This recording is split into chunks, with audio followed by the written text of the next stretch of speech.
Did you find out who these people actually were and what they were doing with these children? Yes. So in some cases, yes. So I say we, me and my partner, Tara Rodas, who was there on the site.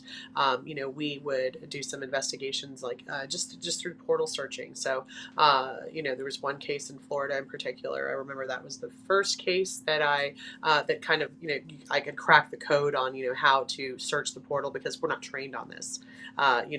First of all, we're not trained investigators. Secondly, there's no trafficking training on how to spot, trafficking, what the flags look like, anything like that. I was surprised when I did the portal search. I was surprised to even find that there was, red flags. Like there was a way to literally just mark in the system like a red flag, right? Like as someone who had sponsored multiple children or was found in the portal, with multiple addresses. I didn't know how to do that. Like I just happened to query the system and start figuring this out. Once I was talking with this brother and sister from Guatemala, right, about the sponsor that they were going to because the stories weren't corroborating. The brother and sister had different stories. The sponsor that they were going to, that they said was their cousin, her story didn't match the children's story. So we knew something was off. Something just seemed off. So that's when I started doing a search, and we asked for the household member. Right? Is there any household members that are living with you? And so she said yes, and she described a couple of men that lived in the house that weren't related to her, and then her partner. So they weren't married, but it was her partner, right? Hmm. And so when we searched the household member, right, he came up in the portal, right? So when you searched her, she came out clear, right? She hadn't sponsored children before, didn't have a criminal background or anything like that, but the household member did. So as we searched the portal, and I found, this particular this man had over 12 children at 10 different locations. Yeah. Wow. Yeah. So 10 different addresses in the system that were linked to him or the children that he was sponsoring. Yeah. Wow. Wow. Yeah.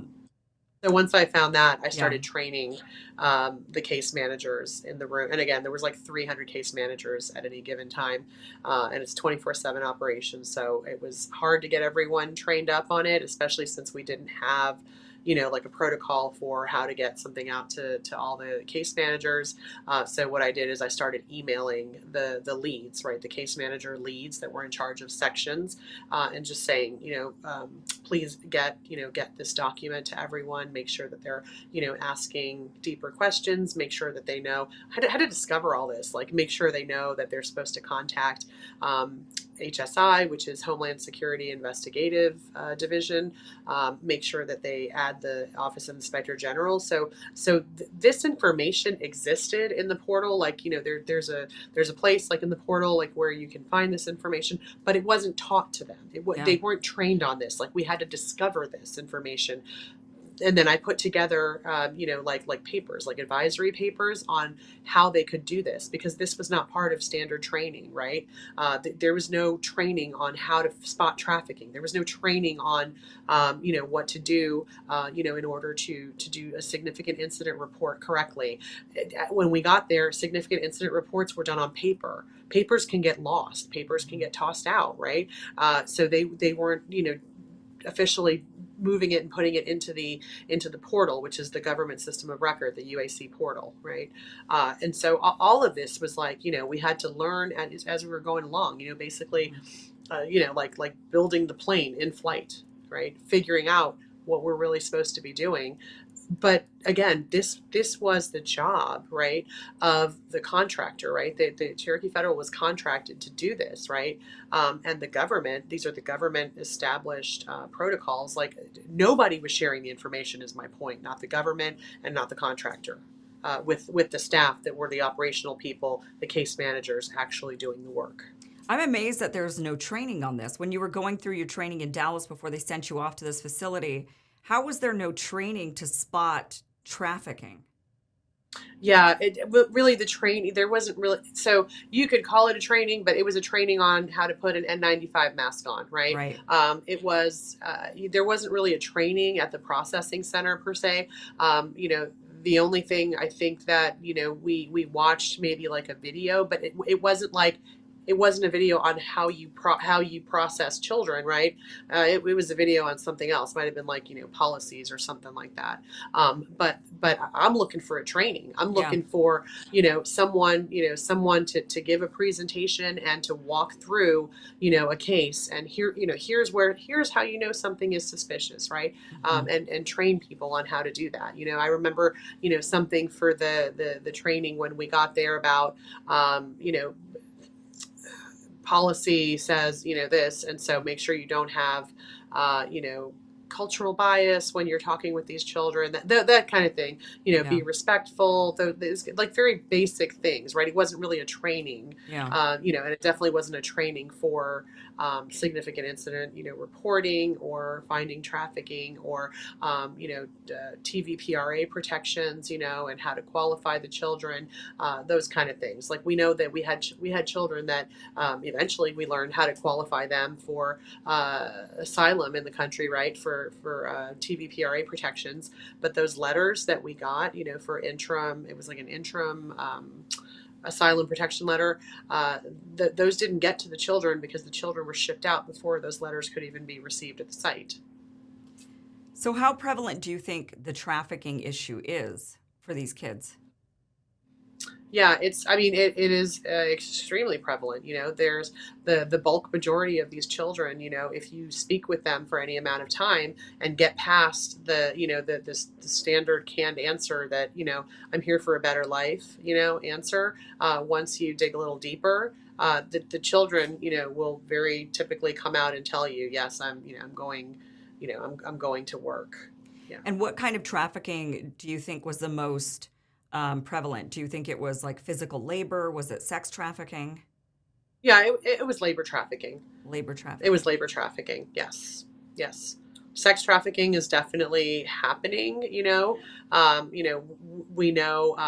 they had some of the sponsors, had put down addresses, that were like strip clubs. Like they weren't Yeah. actually like real home addresses. Like in some cases we got a strip club address. So in some cases we got the address to a bank. In some cases we got the address to a motel, which, you could say, okay, maybe they're living in a motel, but I would say, you definitely need to do a home study if it's not really, a home, right? A Right, right. permanent home. So yeah, so we definitely had, some indicators there that there was potentially, some sex trafficking going on. But in my case, not one that I could, prove, yes, this is sex trafficking. So when you discovered this, when you were like, hey, wait a minute, these kids are not going to some aunt in Minnesota. These kids are these people have connections to multiple kids, multiple addresses. Like this isn't adding up. This is clearly looking at like trafficking. What you must have spoken up, right? You said something. Yes. And what Yes. happened? Yes. Well, notified the federal field specialist of our findings. So Tara Rodas and I both went to the federal field specialist and we gave him a briefing. Had put together some PowerPoint slides, just and screenshots from the portal to show how many different addresses were linked to this household member. And so at that point, he said, he acted like he had never seen trafficking ever through the program, right? Really? Like he was totally, totally shocked, and then he got on the phone with somebody, and said like, hey, that there's an incredible discovery here. And, I don't know who he was talking to, he could have been talking to his barber. I don't know who he was talking to, but, he said that, and then after that, we still were in charge of making sure that that the child, the sister specifically, was going to get out because she was about to turn 18, right? So what ended up happening was the case manager had to call the parent back in country in Guatemala and say, hey, we know that these addresses or this place that the child is supposed to go to, that there's been some issues, right? And for potential trafficking, et cetera. And so, the mother who previously had said, we don't have anywhere else to send her. Came back with a different address. So eventually, she came back with a different address, and it was right down the street from where all of those addresses were. So all of those addresses in a particular area in Florida, it was just down the street. It was one more address that was down the street in the same area. I So mean, she was released there. any logical thinking person, I think, would like what parents allow a minor to just go run across the border, like go ahead and make your way into America unaccompanied. That I mean, the only that it's of course it's trafficking. Of course, the majority of these kids are being Right. trafficked. Who are they Right. meeting up with? I mean, that's so obvious. It doesn't even need maybe okay, an It adult. is. You can understand an adult coming through and maybe thinking they could go get themselves a job and make a better life here. But a kid, an unaccompanied kid, it's one thing if they're with their parent and they're coming across the border. And we're already seeing that that's also problematic because sometimes it's not really their parent, right? And they're being Correct. trafficked in with an adult. And so that's something that has to be sniffed out for sure. But an unaccompanied minor in particular, it's just so obvious that that's a trafficking issue, that these kids are being Yeah, trafficked. but they fight you back pretty hard on, like, hey Deb, this is just speculation, right? And it's like, well, no, if there's more than 300 kids, going to, two buildings, that's not speculation. Like that's kind of like overwhelming evidence at Right. that point that there's definitely a problem, right? Uh, so they I guess the leadership there, I guess I would say, fights back and just says like, well, this is speculative, can't really do anything on this, right? Because what Tara and I wanted them to do was, put a stop to sending kids to that area because there were so many, trafficking hits, right? Like flags in the system for a person that had requested multiple children, Yeah. at different I mean, addresses, that to that me kind of seems thing. so But basic. they make you feel as though you have to question yourself, right? Because are you really doing the right thing, right? This is not criteria to deny a sponsor. They'll tell you that too. There's very strict criteria for denying a sponsor, and so they're like, this doesn't meet that criteria. Trafficking doesn't meet Yeah. the criteria. Oh. Yeah, well, in their eyes, it wasn't trafficking, right? In their eyes, they were trying to convince us that what we were seeing was not trafficking. Even though we had documented cases and about how the stories didn't corroborate how this household member of the sponsor was sponsoring children at all these different locations. They didn't take like literally. I mean, I even made an FBI call and they told me, they were like, unless you have to have evidence that a Yeah. child is saying I'm being held against my will, in order for them to step in and help. So, Oh my gosh. trying to convince people that this was really real. I mean, we had to have kind of overwhelming evidence, and that's what we've turned over to Senator Grassley's office. What is it that they would want to do? So, like the people that, I mean, what is the alternative? So, I'm trying to figure out why somebody would just turn a blind eye to this and say, oh, it doesn't really matter. Or we just, what are we going to do about it? So let's say they were able to Right. show and they believe and they say, okay, yeah, this is a problem. We don't want to send these kids here. What is the alternative for that kid? That kid comes in with a particular name and says, no, I swear it's my uncle. Well, now we don't believe this is your uncle.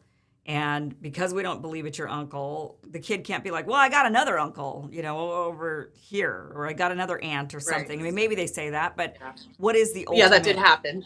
I would imagine. What Yeah. is the alternative in a situation where they just don't have another name?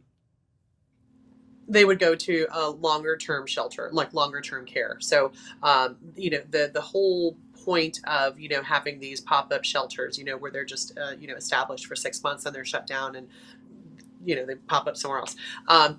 They can't have them there longer than that.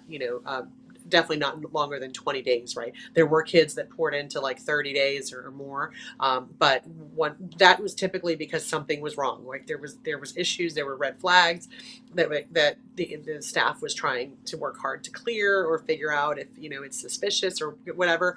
But typically, if they were going past that 20-day mark, they would send them off to another shelter that was able to care for kids longer than the 30 days. Hey guys, thank you so much for watching this clip from the full Kim Iverson show. That's right, this is just a clip. If you want the full show, you can go to KimIversonShow.com and you can watch Monday through Friday, 5 p.m. Pacific, 8 p.m. Eastern for about 1 hour. It's totally free. Check it out, KimIversonShow.com. Thanks for watching.